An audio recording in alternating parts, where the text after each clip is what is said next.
আসসালামু আলাইকুম। সবাই কেমন আছেন? আজকে আপনাদের সাথে শেয়ার করব কিভাবে মেট্রো করে রিয়াদ বাতা থেকে রিয়াদ এয়ারপোর্টে যেতে হয়। এখন আমরা ট্রেনের জন্য অপেক্ষা করছি। এই ক্ষেত্রে আপনাদেরকে একটা জিনিস বলে রাখি, রিয়াদ বাতা থেকে রিয়াদ এয়ারপোর্টে ডিরেক্ট কোনো ট্রেন নেই। আমাদেরকে কেএএফডি স্টেশন থেকে আ এয়ারপোর্টের জন্য আমাদেরকে ট্রেন ধরতে হবে। কেএএফডি স্টেশন মানে হচ্ছে King Abdullah financial district. So already আমরা ট্রেনে উঠে গেছি।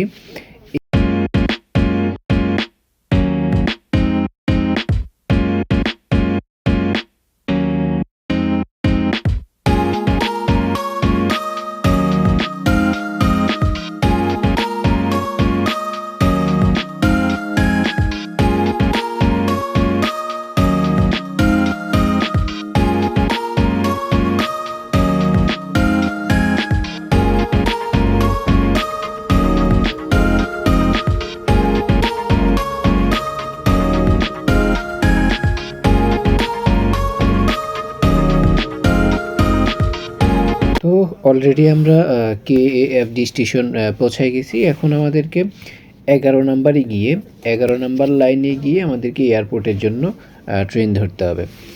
কেএএফডি স্টেশনটা কিং আবদুল্লাহ ফাইন্যান্সিয়াল ডিস্ট্রিক্ট, যেটা স্টেশনের নাম।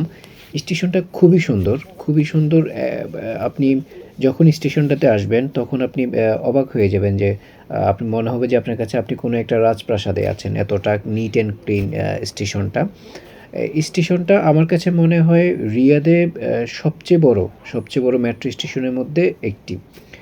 সবচেয়ে বড় স্টেশনে বলা যায় কেএএফডি স্টেশনটা। এখান থেকে বিভিন্ন জায়গায় যাওয়া যায়। বিভিন্ন জায়গায় যে ট্রেনগুলো আছে এখান থেকেই এক্সচেঞ্জ করা হয় ট্রেনগুলাতে। তো আমরা এখন ট্রেন কেএএফডি স্টেশনে নেমে আমরা 11 নাম্বার লাইনে গিয়ে আমরা হলুদ কালারের যে ট্রেনটা হয়, হলুদ কালার, ইয়েলো কালারের ট্রেনটা আমরা এয়ারপোর্টের জন্য আমরা ওই ট্রেনটাতেই উঠব। এই স্টেশনটা আসলেই অনেক সুন্দর একটি স্টেশন, দেখার মতো একটি স্টেশন। আপনি যখন যাবেন স্টেশনটাতে আপনি তখন বুঝতে পারবেন যে কতটা সুন্দর করে এই স্টেশনটা বানানো হয়েছে।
অবশেষে আমরা এয়ারপোর্টের জন্য হলুদ কালার ট্রেনটাতে উঠে গেলাম। দেখুন ট্রেনের ভিতর থেকে বাইরের দৃশ্যটা কত সুন্দর লাগছে। এখানে ছোট ছোট গাছ, বাইরের যে দৃশ্যটা আছে রাতের, খুবই অসাধারণ লাগছে দৃশ্যটা।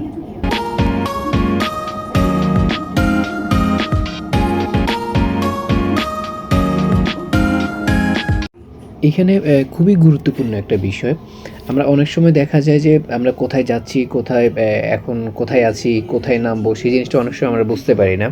কারণ আমরা এই ধরনের আমরা যারা বাংলাদেশী আছি বা ইন্ডিয়ান, পাকিস্তানি আছি, যারা সবসময় মেট্রোতে চলাফেরা করে না, হুট করে কখনো প্রয়োজন পড়লে মেট্রোতে যাতায়াত করতে হয়। সেক্ষেত্রে আমাদের অনেক সময় আমরা কনফিউজড হয়ে যাই যে আমি এখন কোথায় আছি, কোথায় নামবো। বাট ট্রেনের ভিতরে যে এলসিডিটা দেওয়া আছে ওটিতে খুব সুন্দরভাবে এখানে ওরা মার্ক করে রাখে বা ডিসপ্লে করে রাখে যে এখন ট্রেনটা কোথায় আছে, নেক্সট স্টেশনটা কোথায়, নেক্সট স্টেশনের পরের স্টেশনটা কোথায়, বা এই ট্রেনের গন্তব্যটা কোথায়, এটা শেষ কোথায় আছে, এখানে খুবই ক্লিয়ারলি বলা হয়। এলসিডিটা ছাড়াও পাশাপাশি অডিও ভয়েসের মাধ্যমেও বলা হয় যে ট্রেনটা এখন কোথায় আছে, কোথায় নামবে। Terminal 122, foreign carriers for international flights. তো অবশেষে আমরা চলে আসছি এয়ারপোর্টে টার্মিনাল 3-তে। টার্মিনাল 3-র জন্য যে এয়ারপোর্টটা যে স্টেশনটা আছে সেটাতে আমরা অলরেডি চলে আসছি। এখন আমরা এয়ারপোর্টে যাওয়ার জন্য মেট্রোর ট্রেন স্টেশন থেকে এয়ারপোর্টে যাওয়ার জন্য একটা ফুটওভার ব্রিজ ব্যবহার করা হয়। আমরা এখন ফুটওভার ব্রিজটাতে যাচ্ছি। ফুটওভার ব্রিজের মাধ্যমে আমরা এয়ারপোর্টে প্রবেশ করব।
অবশেষে আমরা চলে আসলাম এয়ারপোর্টের ভিতরে।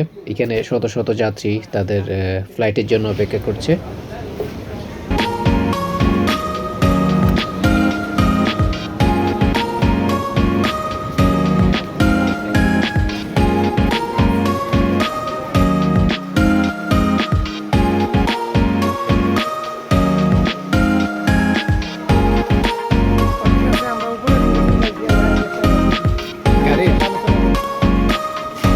অনেক সময় আমাদেরকে বলা হয় ভাই 10 নম্বর পিলারের নিচে দাঁড়ান বা 20 নম্বর পিলারের নিচে দাঁড়ান। পিলার খুঁজতে খুঁজতে আমাদের সময় চলে যায়। এখানে খুবই সুন্দরভাবে পিলারের সাথে আপনার ডিসপ্লের মাধ্যমে দেওয়া আছে যে পিলারটা কত নাম্বার পিলার, 34, 35। হ্যাঁ, ভিডিওটি যদি আপনাদের কাছে ভালো লাগে, ভিডিওটি যদি মনে হয় যে ভিডিওটি ইনফরমেটিভ, তাহলে অবশ্যই লাইক, কমেন্ট, সাবস্ক্রাইব করবেন, ফ্রেন্ডদের সাথে শেয়ার করবেন। ধন্যবাদ। আসসালামু আলাইকুম।